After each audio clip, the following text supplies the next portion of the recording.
Good evening. Welcome to Quoronatine Day 11, where we talk about things that will make you happier, healthier, and more productive while under quarantine. So today's episode is another top 10, where we talk about setting up a home work routine.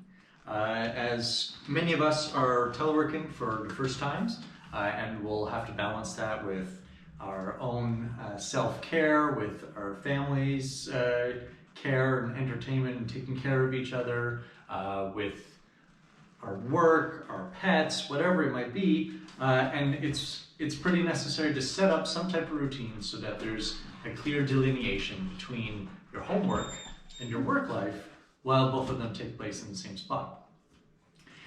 So the first suggestion, number one, would be to separate those physically as much as possible.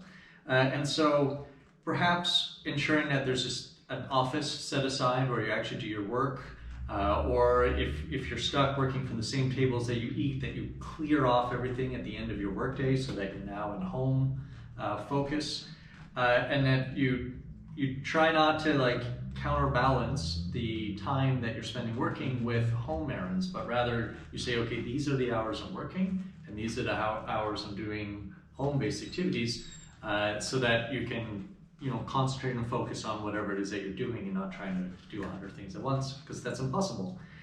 So both space and time. I would encourage people to maybe think of even putting up an alarm clock where you work on specific tasks, you take a specific break at a specific time, and you kind of line it up like that and schedule it so that it mimics much the life outside of quarantine, when you used to have to start work at a specific time and have a lunch hour and that kind of thing.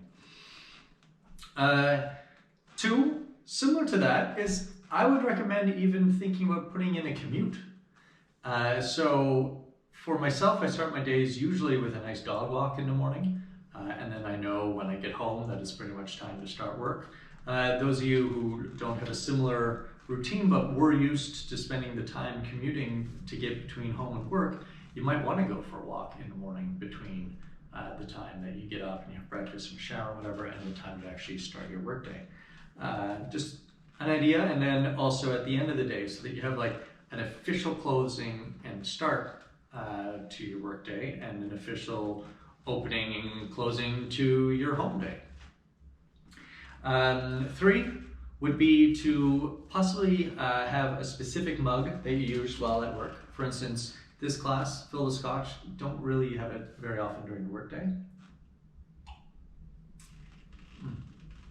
But I do have another mug, which I use while I am sitting at my desk, and so it switches the brain around again. Also because I said my desk, but in my situation currently it is our dining room table. So it's important then otherwise to try to make that differentiation between the two. You could even have a special seat that you use for work, or removing the tablecloth from your table, or something that just gives it a bit of a different flavor, maybe sitting in a different position, or whatever it might be. Number four, and something that might be unpopular to many of us who always long for the day where we can sit at home in our PJs or sweatpants and work from home, is to have a uniform.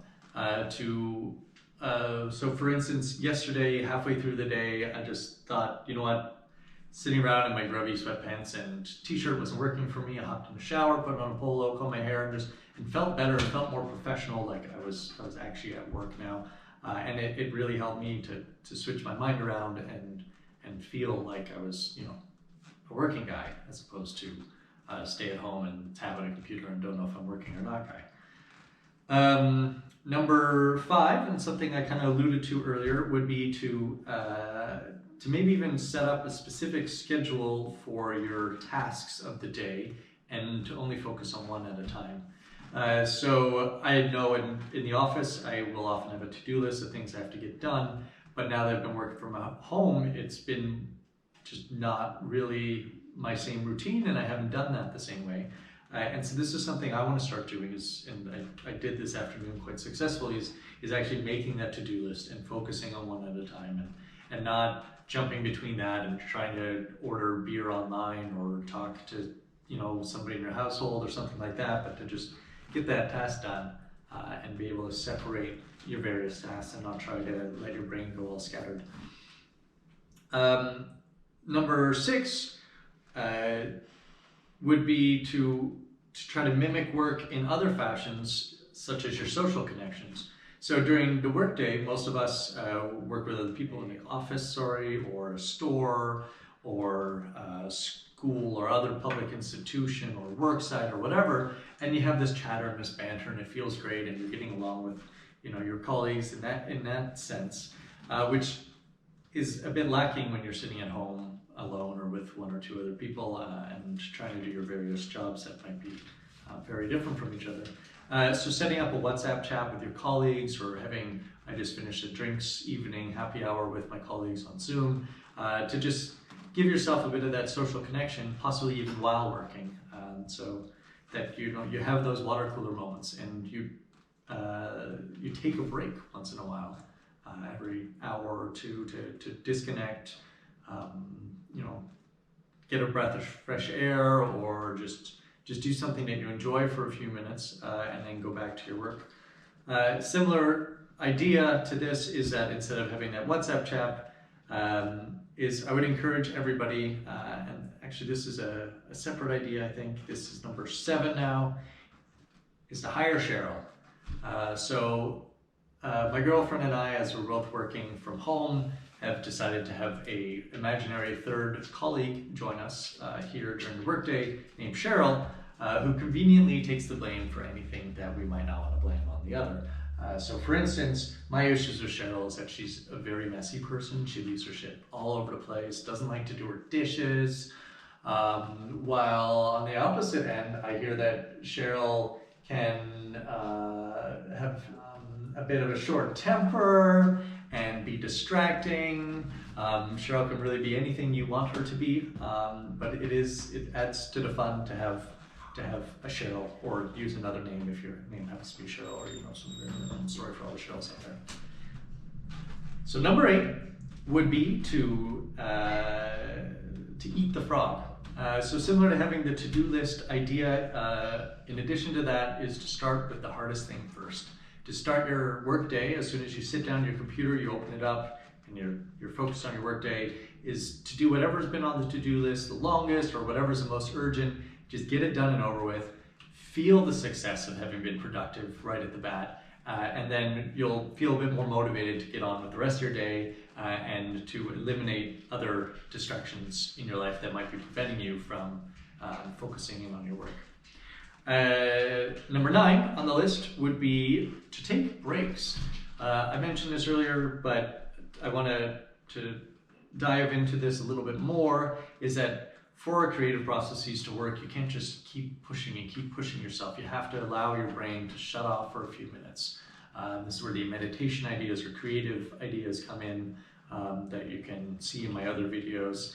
But where you turn away from your work, and you can even set a timer for every hour, or some people prefer every 25 minutes and then have a 5-minute break, hour or 50 minutes and have a 10-minute break, whatever you're comfortable with. But to have that timer there, so then at the end of that period of time, you actually disconnect. Then you click on Facebook, and you get up from preferably you get up from your computer, you grab a phone and check it, or see how other people are doing, catch up, or watch a quick YouTube video, or listen to a song, or something else that takes your mind away from what you were doing, so that you can better unfocus from it and then refocus with gained energy when you get back to it. And number 10, the last one on the list for today, is your diet. This is something that I definitely have difficulty with when I'm at home, is that the fridge and the cupboard full of all kinds of tasty goodies is right there a few steps away. And so anytime that you feel the slightest bit distracted, it's very simple to just get up, go to the cupboard, grab a bag of chips, or chocolate is my weakness, and just indulge. But if you do want to be, as unstressed as possible, and also as focused and productive and healthy, that's one of the main points of this vlog, is that you got to maintain a healthy diet and start the day off right. So start the day with a healthy breakfast without sugar, so that you feel those nutrients coming into your body. You feel filled, so you won't be as tempted to have a snack, and you can get down and focus a bit better on whatever productive thing that you're working towards that day, either in work or play. If you don't have a job, for instance, especially at this time, it's very difficult for many of us to keep our jobs. But I'm hoping that this top 10 list will help you become healthier, happier, more productive during your day. And I would encourage anybody with extra suggestions to drop them in the comment section below this video. Please do hit the like button and subscribe. We'd love to see more of you and hear more of you as we support each other in making our lives happier, healthier, more productive during quarantine.